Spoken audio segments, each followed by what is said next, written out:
네, 안녕하십니까. 전 천우사나입니다. 오늘은 부동산 직함 체계에 대해서 한번 이야기 드릴게요. 일단 전 시간에 부동산 사무실을 좀 잘 골라서 들어가는 방법에 대해서 이야기를 했고요. 이제 사무실에 들어가게 되면은 이제 부동산 직함 이런 체계에 대해서 좀 실무적으로 좀 알아야 되는데, 우리가 들어가게 되면은 예를 들어서 뭐 회사에 들어가게 되면 사원, 뭐 부장, 대리 뭐 이런 것들이 있지 않습니까? 이런 것들이 어떻게 이루어져 있는지 한번 알아보도록 하겠습니다. 일단은 부동산 사무실 같은 경우에는 기타 다른 회사와 좀 다르게 이 직함이라는 거에 대해서 크게 연연하지 않으셔도 돼요. 그러니까 저는 이제 전에 회사 다닐 때 사원이었거든요. 제가 사원이었어요. 사원. 그러니까 제일 밑바닥이죠. 이제 사원으로 해가지고 이제 일을 퇴사하고 이제 부동산에 들어왔으니까 이제 부동산 들어왔는데 이제 직함, 명함을 파야 되잖아요. 명함을. 명함을 파야 되는데 직함을 정해야 될 거 아니에요. 근데 직함이 그냥 여러 가지가 있습니다. 이제 대부분 있는 분들이 보면은 뭐 부장도 있고 과장도 있고 뭐 실장도 있고 뭐 소장이라고 불리는 대표님도 있고 그다음에 뭐 이렇게 되는 것 같아요. 뭐 대략적으로 뭐 전무도 있고 이렇거든요. 그러니까 제가 회사에 있을 때는 이 부장님 같은 경우에는 거의 제일 끝발이었단 말이에요. 그러니까 뭐 눈도 제대로 쳐다보지 못하고 이럴 정도였고 대리라면은 어느 정도 이제 일이 숙달돼가지고 이제 어떻게 보면은 일 처리를 전부 다 하는 약간 그런 개념이었는데 명함을 판다고 하니까 과장 아니면 부장으로 파라고 하더라고요. 과장 아니면 부장으로. 아니 그래서 제가 아니 저는 그 전에 일단 일개 사원이었는데 어떻게 부장이랑 과장을 하냐. 난 너무 그게 부담스럽다. 제가 그렇게 말씀드렸단 말이에요.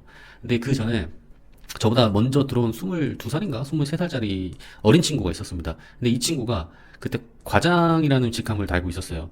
과장님 하면 굉장히 높은데 22살, 23살 과장이다? 그래가지고 제가 저는 그냥 사원 하겠습니다. 제가 처음 들어가서 그랬거든요. 그러니까 사원, 야, 내가 부동산을 2, 30년 동안 하면서 직함이 사원인 경우는 단 한 번도 보지 못했다. 너 그냥 너가 예를 들어서 이 과장, 그러니까 이 한 부장보다 한 과장보다 나이가 많으니까 너는 그냥 부장을 해라 이랬단 말이에요. 그래서 저는 그 싫다. 그러면은 그 소장님이 과장을 하라고 하더라고요. 박과장으로 해라, 박과장으로. 제가 성씨가 박씨니까 박과장으로 해라. 그래서 그거 싫다. 그러면 제가 주임하겠다. 주임이면 좋다. 주임이면 그냥 열심히 하는 느낌이 든 약간 그런 느낌이었단 말이에요. 제 나이 또래도 좀 비슷했었고 이 계급이. 그래가지고 이제 제 소장님이 거의 포기를 하셨죠. 거의 포기를 하시고 이제 명함을 맞추러 제가 이제 쫄쫄쫄 가고 있었습니다. 이렇게 근처에 이제 명함집을 가가지고 있었는데 갑자기 저희 소장님이 달려오시더만 야 진짜 주임은 아니니까 제발 부탁인데 대리로 해라 대리. 이것만큼 네가 좀 양보해라 해가지고 제가 성씨가 박이니까 박대리로 해가지고 제가 명함을 파게 됐습니다. 그때 예전에 팠던 뭐 초창기 명함은 아닌데 그 뒤에 팠던 명함이긴 한데 제가 그냥 근처에 지하실에 있는 진짜 그 명함집에 가서 팠단 말이에요. 그래서 제가 그 메모장에다가 그냥 이렇게 제 부동산 이렇게 쓰고 그냥 이렇게 해가지고 줬어요. 그래서 대충 맞췄는데 명함을 파고 오니까 도대체 어디서 맞췄냐면서 그랬는데 그래도 뭐 그때 명함 치고는 귀여웠다. 예, 이런 게 중요한 게 아니니까. 그래가지고 이제 제가 박 대리로 해가지고 활동을 많이 했었습니다. 근데 제가 한 여태까지 제가 해왔지만 대리로 활동하는 사람은 실무에서도 사실 많지는 않습니다. 예. 근데 한두 번인가 본 것 같아요. 제가 대리. 예. 그래서 일단은 이제 들어가시면 저와 같은 케이스가 아니더라도 좀 알고 계셔야 되는데 이 부동산 중개업이 영업이다 보니까 이 계급에 대한 그런 게 크게 사실은 없습니다. 제가 어떤 경우를 봤냐면 나이가 좀 지긋하신 분이었는데 예전에 그분이 전무라는 타이틀이 있었어요. 전무라는 타이틀이 굉장히 높은 거긴 한데 실질적으로 계약을 못하면 아무 쓰잘데기가 사실은 없죠. 이쪽 바닥에서는. 근데 이제 전무로 하다 보니까 사람들한테 브리핑이라든지 그런 신뢰가 떨어진다고 해가지고 내가 그냥 대표로 하면 안 되냐. 그러니까 그때 실질적으로 그 사무실에 있었던 소장님이 그래 뭐 계약이라도 많이 쓰면 대표라도 시켜줄 테니까 대표로 명함을 파든 말든 그렇게 알아서 해라. 그렇게 해가지고 실질적으로 이 전무님이 대표로 명함을 파서 영업을 했던 적이 있습니다. 물론 이제 지금은 그렇게 하면 안 되는데 제가 그때 했던 당시가 9년 전이니까 그때는 막 이런 것들이 그냥 별로 뭐 크게 여의치 않게 했었단 말이에요.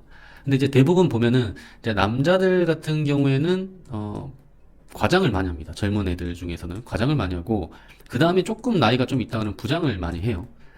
그다음에 여자분들은 대부분은 실장으로 많이 합니다. 예, 실장으로 많이 하고 이제 대표는 이제 소장이라고 불리고 대부분 요 안에서 다 끝나는 것 같아요. 근데 남자분들도 이제 실장이라는 걸 쓰는 경우도 있고 그렇습니다. 근데 대부분 남자들은 과장 아닌 부장 나이가 조금 있다 그러면은 전무 이런 식으로 하는 것 같은데 제가 아까도 이야기했지만 이 부동산은 영업이기 때문에 크게 이런 게 중요치 않다. 계약을 많이 하는 게 중요하지. 그래서 저는 이 박대리라는 요걸로 제가 부동산 그만둘 때까지 주변에서도 계속 저한테 박대리라 했는데 저는 뭐 계급에 대해서 막 그렇게 크게 여의치도 않고 제가 오픈을 하더라도 뭐 소장이라 불리지 않고 그냥 대리라 불러도 그냥 그러려니 했습니다. 처음에 이제 들어가시는 분들은 이제 명함을 짤 때 그래도 어느 정도 생각하고 들어가신 게 좋다.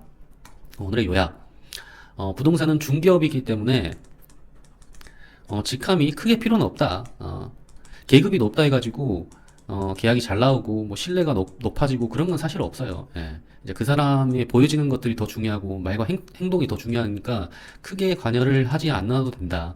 근데 이제 대부분은 이제 남자들은 과장 아니면은 부장으로 계급을 하고 이제 대부분 여성분들은 이제 실장님으로 많이 팝니다. 그다음에 이제 개업 공인중개사, 그러니까 대표죠. 그러니까 이런 분들은 이제 소장으로 불리고, 나이가 좀 있는 분들은 전무로 파기를 한다. 근데 가장 중요한 것은